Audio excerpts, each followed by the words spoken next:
Je suis Koulibaly Damas, directeur exploitation SODECI à Abidjan, en Côte d'Ivoire.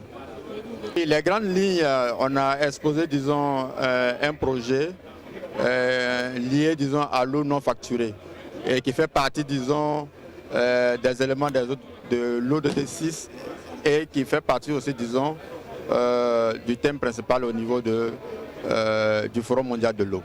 Alors, c'est quoi une eau non facturée? Une eau non facturée, c'est de l'eau qui est produite et finalement qui n'arrive pas, disons, au client final, qu'on perd en cours de route.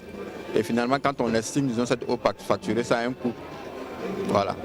Donc, sur la Côte d'Ivoire, on a la capitale qui est Abidjan.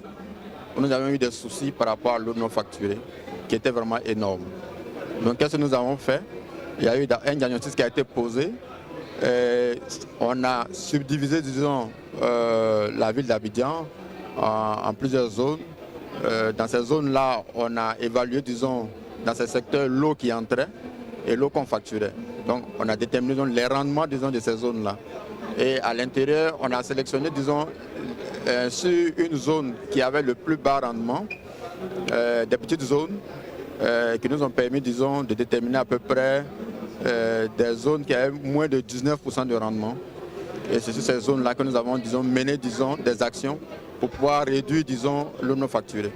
Et on a trouvé que, après le diagnostic, que l'eau non facturée, les causes principales étaient liées à la fraude. Voilà, donc nous avons attaqué, disons, ce pan-là, avec l'État qui nous a accompagnés, avec les forces de l'ordre. Donc on a lutté contre la fraude. On détruit, disons, tous les branchements liés clandestins. On enlève, disons, tous ces branchements clandestins. Et en même temps, on a communiqué avec les populations pour qu'il y ait un bon partenaire avec nous, pour qu'elle nous accompagne. Ce partenariat devait être gagnant-gagnant. Il l'a été. Et on leur a démontré que l'eau fraudée, il y a des risques sanitaires sur cette eau fraudée. Ensuite, que cette eau fraudée-là n'est pas dans le système et que c'est un risque par rapport au système lui-même qui fonctionne. Donc, par derrière, elles nous ont posé le problème d'accès à l'eau potable. Donc, avec l'État, on a adressé, disons, ce problème. Donc, finalement, on a arraché une bonne partie, disons, des clients qui étaient avec les fraudeurs, qui sont revenus avec nous. Donc, forcément, on a ainsi réduit, disons, les eaux non facturées. Donc, on a transformé, disons, en eau facturée avec des moyens qui vont nous permettre, disons, en tout cas, d'avoir un système plus viable. Voilà. Et pour les années futures, on va continuer, disons, sur cette lancée. La subdivision en zones qui sont maîtrisables. Et ensuite, améliorer la lutte contre la fraude à travers l'utilisation, disons, de radars de sol pour voir à travers le sol, pour être plus efficace. Et continuer toujours avec la facilitation de l'accès à l'eau potable des populations. Voilà. Et ça devait nous permettre à SODECI, aujourd'hui qui a un rendement autour de 71%, de se retrouver en 2025 avec un rendement de près de 80%. La recherche de fuites actives en permanence.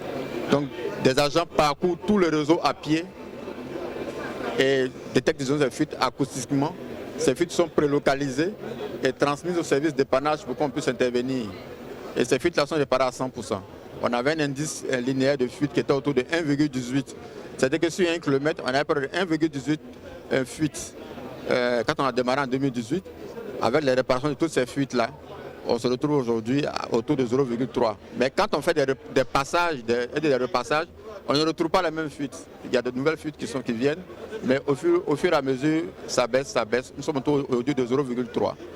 Le Sénégal, je pense qu'avec S2, il y a toujours eu un partenariat. Donc c'est pourquoi nous sommes là aujourd'hui même. Vous voyez bien que nous sommes au niveau du même stand, nous sommes dans le même groupe Eranor. En tout cas, donc il y a des éléments pour partager nos expériences, en tout cas de façon continue. Et aujourd'hui, la présence ici aujourd'hui, il y a eu des échanges entre nos deux entreprises, des visites, des formations internes que nous faisons ensemble, et des projets qui sont menés ici au Sénégal. Quand ils sont bons, ils sont dupliqués à Abidjan et vice-versa. Aussi, la même chose, c'est quand c'est fait à Abidjan, quand c'est bon, aussi on le duplique ici. Voilà.